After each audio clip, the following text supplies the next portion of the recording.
Sa gitna ng patuloy na paglobo ng presyo ng langis sa pandaigdigang pamilihan na may malaking epekto sa Pilipinas, hindi nawawala ng pag-asa ang hanay ng transportasyon na mapakinggan ang kanilang panawagan na maibasura ang oil deregulation law at maibalik ang kontrol nito sa pamahalaan.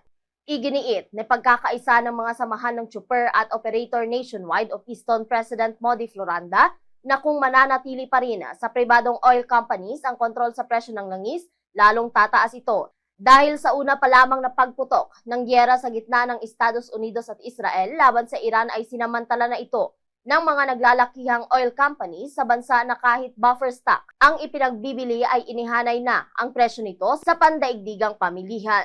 Naniniwala ang nasabing grupo na sakaling masuspende ang fuel excise tax ay gagaan ang sitwasyon at makakapaghanap buhay ang mga ito ng mabuti na hindi lamang para sa diesel ang kanilang kinakayod sa araw-araw na paglagari sa mga pangunahing kalsada sa kanilang lugar.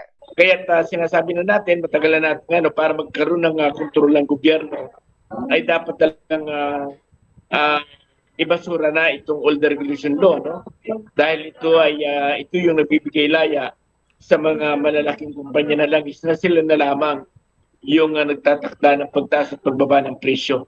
Kaya malaking pabigat, malaking pasanin, hindi lamang ng mga driver at mga operator sapagkat sa ngayon ay halos naglalaro na, no? 120 per liter ang presyo sa National Capital Region. Ngayon narito tayo sa Something Tagalog ay halos meron ng 137 per liter. Kaya nag-overlap yung kanilang overpricing sa produktong petrolyo na kaya dapat na talagang anuhan na talaga ito ng pamahalaan. Si Piston President Modi Floranda sa kanyang naging pahayag.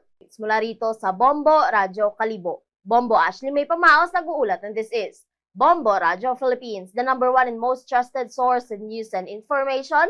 Basta Radyo. Bombo!